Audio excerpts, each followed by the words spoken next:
Je m'appelle Marie-Laure Leroy, je suis à l'hôpital de Pontchaillou, je ne sais pas à l'heure qu'il est, bien évidemment j'ai pas dormi.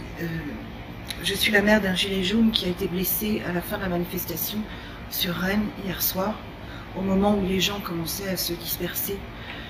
Mon fils et certains de ses amis étaient autour d'un blessé qui a été évacué peu de temps après.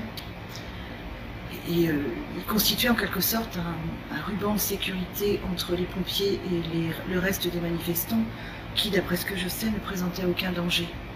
J'en profite d'ailleurs pour avoir une pensée pour la dame de 70 ans qui a été admise à l'hôpital peu de temps avant mon fils. Elle a été matraquée. Et c'est vrai que probablement elle aussi devait présenter un gros danger. Je ne sais pas, je ne peux pas vous dire. D'après ce que les amis de mon fils m'ont raconté, une première grenade de désencerclement l'a atteint alors même qu'il tournait le dos avec ses amis et que les CRS étaient en train de charger.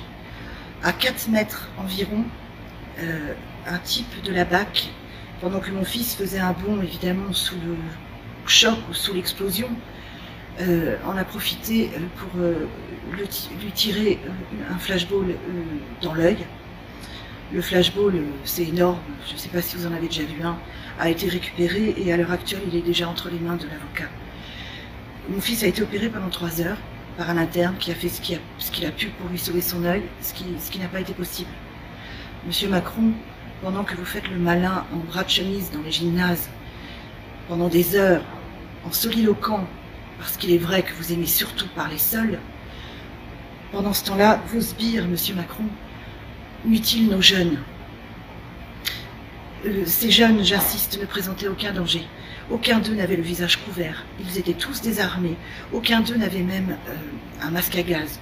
Quoi que ce soit qui puisse, de près ou de loin, s'apparenter à une arme de destination, puisqu'on sait maintenant que même des lunettes de piscine peuvent être considérées comme des armes. Pendant donc que vous faites le malin, vos sbires agressent nos jeunes, agressent des personnes âgées. Combien de blessés va-t-il encore falloir? Combien de mutilés parmi nos jeunes va-t-il encore falloir avant que vous vous rendiez compte, monsieur Macron, que diriger un pays, ce n'est pas se tenir en haut de la verticalité que vous vantez tant. C'est peut-être de temps en temps se pencher sur les gens et écouter réellement ce qu'ils ont à dire. Je ne suis pas en colère, je n'ai même aucune haine. J'estime que vous et ce type que vous avez placé au ministère de l'Intérieur, dont d'ailleurs je n'arrive toujours pas à savoir s'il est juste stupide ou parfaitement incompétent, j'estime que vous n'êtes ni digne de ma colère, ni digne de ma haine. Et a priori, d'après les paroles que j'ai pu échanger avec mon fils quand il est sorti du bloc et qu'il était encore en salle de réveil, il n'a pas de haine non plus. Je crois qu'il ne comprend pas trop ce qui lui est arrivé pour l'instant.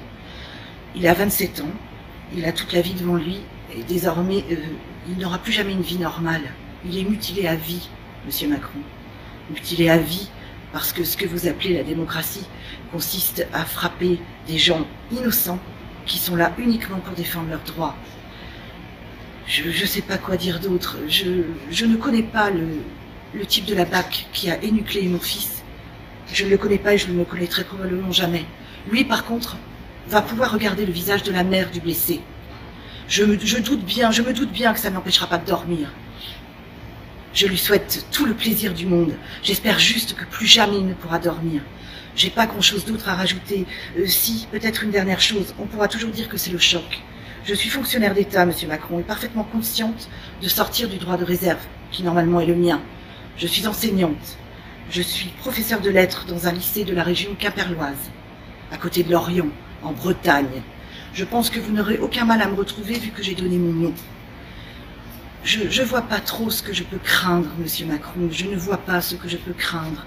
Être viré de l'éducation nationale, peut-être, je ne sais pas. C'est peut-être le genre de choses que font les gens comme vous. Probablement, probablement. Mon crime, s'il y a crime, n'est pas pire que celui d'un ancien ministre de l'éducation nationale qui appelle au meurtre sur des ondes. Mon crime, si crime il y a, n'est pas pire que celui de quelqu'un qui s'obstine à considérer que ni les gendarmes, ni les CRS, ni les gens de la BAC n'attaquent sans être agressés. C'est tout ce que j'ai à dire. J'ai une grosse pensée pour tous les autres blessés. Et monsieur Macron, peut-être parce que j'ai la prétention, moi, de vous donner une leçon de dignité. Peut-être qu'il serait digne de la part de quelqu'un qui dirige un pays de finir par présenter ses excuses aux familles et peut-être de rendre visite aux gens qui ont été blessés et qui sont marqués à vie simplement parce que quoi? Parce qu'il y en a marre de cette société où les gens sont pauvres. Je voudrais juste signaler une dernière petite chose. Je suis dans un grand hôpital de Rennes.